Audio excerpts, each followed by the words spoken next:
കിടിലമാണ് പുള്ളി. ഒരു നമുക്ക് ഞാൻ ഒരു പെണ്ണാണെങ്കിൽ ഒരു ഉറപ്പായിട്ടില്ല ലെറ്റർ എഴുതി കൊടുക്കും. ഒരുപാട് സന്തോഷമുണ്ട് കേട്ടോ. ശരിക്കും നമ്മൾ ഈ ടീസറും ട്രെയിലറും കണ്ടപ്പോ ചേട്ടന്റെ മുഖവും ജയറാമേട്ടന്റെ മുഖവും ഒക്കെ കാണുമ്പോൾ തന്നെ നമ്മൾ മലയാളികൾക്ക് ഉണ്ടാവുന്ന ഒരു സന്തോഷമുണ്ട്. ഈ ഒരു ട്രിവാൻഡ്രത്തെ ആൾക്കാരെല്ലാരും വെയിറ്റ് ചെയ്തിരിക്കുന്ന മെയ് 1 പടം തിയേറ്ററിൽ വരാൻ വേണ്ടിയിട്ടാണ്. എന്താണ് തിരുവനന്തപുരത്തുകാരോട് പറയാനുള്ളത്? I love U Trivandrum.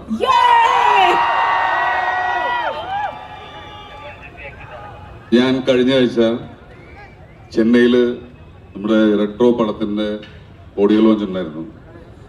അവിടെ ചെന്നപ്പോ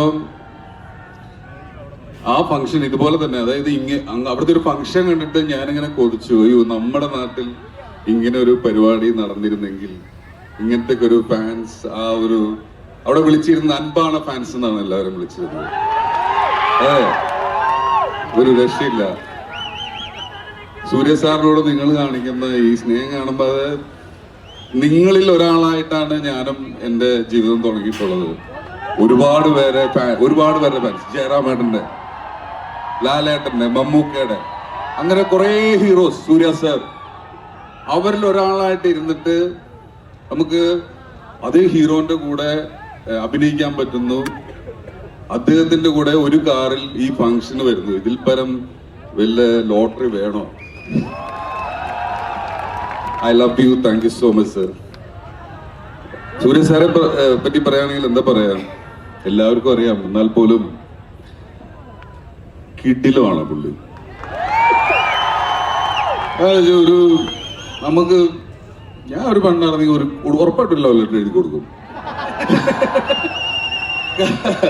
കാരണം എന്താ വെച്ചാല് എല്ലാം ഒരാളുടെ കാണാനുള്ള ഭംഗി മാത്രമല്ലല്ലോ, ആ ഭംഗി രസമാവുന്നതെന്ന് പറഞ്ഞാൽ അയാളുടെ സ്വഭാവം, അയാള് മറ്റുള്ളവരോട്, സഹജീവികളോട് എങ്ങനെ പെരുമാറുന്നു, ലോകത്തെ എങ്ങനെ കാണുന്നു എന്നുള്ളത് ഒരു വലിയ വലിയ കാര്യമാണ്. അല്ലെങ്കിൽ നമുക്ക് ഒരാഴ്ച കൊണ്ട് മടുക്കും. ഇദ്ദേഹത്തിനെ കുറിച്ച് അറിയും തോറും ഇദ്ദേഹം ചെയ്യുന്ന കാര്യങ്ങളും മറ്റുള്ളവരോട് പെരുമാറുന്നതും വലുതാണ്. ഈ സ്നേഹം ഡിസേർവ് ചെയ്തൊരു സൂപ്പർ സ്റ്റാറാണ് സൂര്യ സാർ. അതിലൊരു സന്തോഷം, അർഹതപ്പെട്ടവർക്ക് ആ സ്നേഹം കിട്ടുമ്പോൾ തോന്നുന്ന ഒരു സന്തോഷം, അതിന്റെ കൂടെ ഭാഗമാകാൻ പറ്റിയതിൽ എനിക്ക് ഭയങ്കര സന്തോഷമാണ്. ഈ സിനിമയിൽ ഞാനൊരു വലിയൊരു കഥാപാത്രമാണ്. എനിക്കത് ചെയ്യാൻ പേടിയായിരുന്നു. കാരണം എന്നിൽ വിശ്വസിച്ചത് എൻ്റെ ഫ്രണ്ട് കാർത്തി. അദ്ദേഹം പറഞ്ഞ പോലെയാണ് ഈ പടത്തിൽ അഭിനയിച്ച. All credits to Karthik Subbaraj and miss you Karthik and 2D and എന്താണ് സ്റ്റോൺ ബെഞ്ച് ഫ്രണ്ട്സ് ആണ്. കിടിലം പ്രൊഡക്ഷൻ ആയിരുന്നു അവരുടെ. നമുക്കിത് വലിയ ബഡ്ജറ്റ് സിനിമയാണ്. നമ്മള് ഇതിന്റെ ബഡ്ജറ്റ് ഒക്കെ പറഞ്ഞു കഴിഞ്ഞാല് 150 കോടിയിലൊക്കെ മേലെയാണ്. അത്ര വലിയൊരു ദ്വീപൊക്കെ ഒരു രാജ്യമാക്കി മാറ്റിയിട്ടൊക്കെയാണ് ഷൂട്ട് ചെയ്തിട്ടുള്ളത്. അപ്പം ഭയങ്കര വലിയൊരു സിനിമയാണത്. അതിന്റെ ഭാഗം പറ്റിയത് വലിയൊരു ഭാഗ്യം. ഭയങ്കര സൂപ്പർ ഹാപ്പി. വേറെ ഒന്നും കിട്ടുന്നില്ല. പിന്നെ സുജിത്, കരുണാകരൻ, മച്ചാങ്കാർത്തി എല്ലാവരും ഉണ്ട്. പിന്നെ സെന്തിൽ ഡിസ്ട്രിബ്യൂട്ടർ. ഇത് പൊളിക്കും കേട്ടോ, ഇത് അടിപൊളിയായിരിക്കും പടം. നെതർലാൻഡിന്റെ നോർമലി എല്ലാ ആർട്ടിസ്റ്റുകളും ഇവിടുന്ന് കേരളത്തിൽ നിന്നൊക്കെ പറയും ഒരു കാർത്തിക് സുബ്രാജ് പടം ചെയ്യാൻ പറ്റിയിരുന്നെങ്കിൽ നല്ലായിരുന്നു. ചേട്ടന് ഇപ്പൊ 2 കാർത്തിക് സുബ്രാജ് പടമായി. കാർത്തിക് സുബ്രാജുമായിട്ടുള്ള ഒരു സൗഹൃദം എങ്ങനെയാണ്? സൂപ്പർ ഫിലിം മേക്കറാണ് കാർത്തിക്. എന്താ പറയാ, അദ്ദേഹം ഒരു സ്പെഷ്യൽ വേൾഡ് ഉണ്ടാക്കി, പുതിയ ക്യാരക്ടേഴ്സിനെ ഉണ്ടാക്കി. ഭയങ്കര രസമായിട്ടാണ് ഫിലിം മേക്ക് ചെയ്യുന്നത്. അങ്ങനത്തെ ഒരു ഡയറക്ടറുടെ കൂടെ എനിക്ക് വർക്ക് ചെയ്യാൻ പറ്റുന്നത്, അദ്ദേഹം എൻ്റെ ഫ്രണ്ടാണെന്ന് പറയുന്നത് അഭിമാനമാണ്. ചേട്ടൻ ഡയറക്ട് ചെയ്ത് കഴിഞ്ഞപ്പോൾ ആ മൂവി ആദ്യമേ കാർത്തിക് സുബ്രാജിനെ കാണിക്കുകയുണ്ടായി. അദ്ദേഹം പോസ്റ്റ് ഒക്കെ ചെയ്യുന്നുണ്ടായി. ചേട്ടൻ ഡയറക്ടർ ആയി കഴിഞ്ഞ ശേഷം, ആ മൂവി പ്രിവ്യൂ ഒക്കെ ചെയ്തതിനു ശേഷം കാർത്തിക് സുബ്രാജ് എന്താണ് പറഞ്ഞത്? അദ്ദേഹം സിനിമയെ കുറിച്ചിട്ട് വലിയ ഹിറ്റായിരിക്കുന്ന ഏറ്റവും ആദ്യം ഇട്ട ആള് എന്റെ സിനിമ ഇറങ്ങുന്നതിന് മുമ്പ് അതിന്റെ റഷ്, എൻ്റെ ഒരു ഫസ്റ്റ് കട്ട് കണ്ടിട്ട് അദ്ദേഹം ഇട്ടൊരു പോസ്റ്റ്, അദ്ദേഹത്തിനെ സംബന്ധിച്ച് അദ്ദേഹം കണ്ട ഒരു സിനിമയുടെ ഒരു പോസ്റ്റർ മാത്രമാണ് ഇട്ടത്. പക്ഷെ എന്നെ സംബന്ധിച്ച് എൻ്റെ ജീവിതമായിരുന്നു. ആ പോസ്റ്റ് എനിക്ക് ഭയങ്കര വാല്യൂ ഉള്ളതാണ്.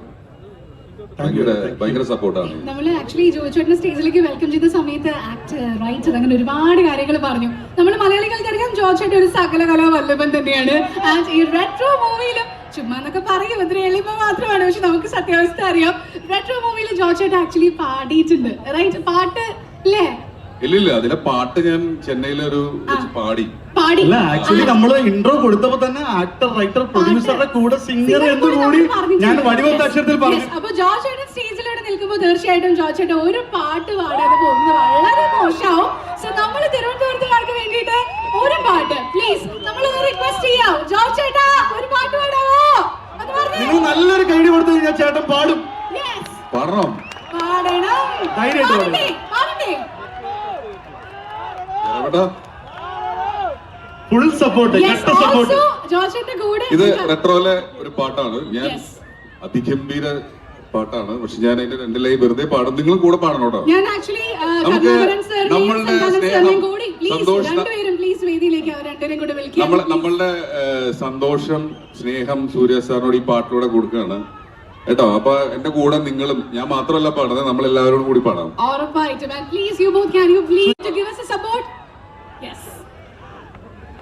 കണ്ണാലെ എൻ കണ്ണോട് മോതും കണ്ണാടി പൂവേ നീ താണ്ടി എന്നു ഉന്നോട് നാ ഒന്നാക വേണോ അടിയനാടി നീ അഴകിയേ നടി சொல்லாடுதே കാൽ പോകാതെടി നീ വിട്ടാലുമേ പറ്റണില്ല, ഞാൻ എക്സൈറ്റഡ് മറന്നുപോയി. ഇതൊക്കെ നന്നായി പാടണമെന്നുണ്ടായിരുന്നു. സോറി. നമ്മൾ കൊടുക്കുന്ന സ്നേഹത്തിൽ ആക്ച്വലി ചേട്ടനോ വരികൾ ചെറുതായിട്ടൊന്ന് മറന്നുപോയതാണ്. ഒരിക്കൽ കൂടെ നമുക്കൊന്ന് ട്രൈ ചെയ്ത് നോക്കാമോ? നമ്മൾ കുറച്ചുകൂടെ ഒരു പ്രോത്സാഹനം കൊടുക്കുകയാണെങ്കിൽ യെസ്, നമ്മൾ ആ ഒരു സ്നേഹം, ഒരു round of applause guys for actor Joju George. നമ്മൾ കൊടുക്കേണ്ട പ്രോത്സാഹനം കൊടുത്താൽ അതിന്റെ അർത്ഥം പാടി ശരിയാക്കിയിട്ട് നീ ഇവിടുന്ന് പോയാ മതി എന്നാണ്. മനസ്സിലായി?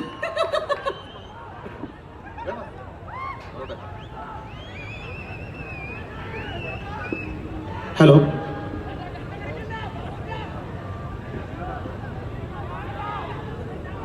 ഒരു സെക്കൻഡ് കേട്ടോ, ഇതിന്റെ വരി നിർത്തോട്ടെ. നമ്മൾ ശരിക്കും ആർക്ക് വേണ്ടിയിട്ട് സ്റ്റേജിൽ വെയിറ്റ് ചെയ്യുന്നത് വി ഓൾ നോ.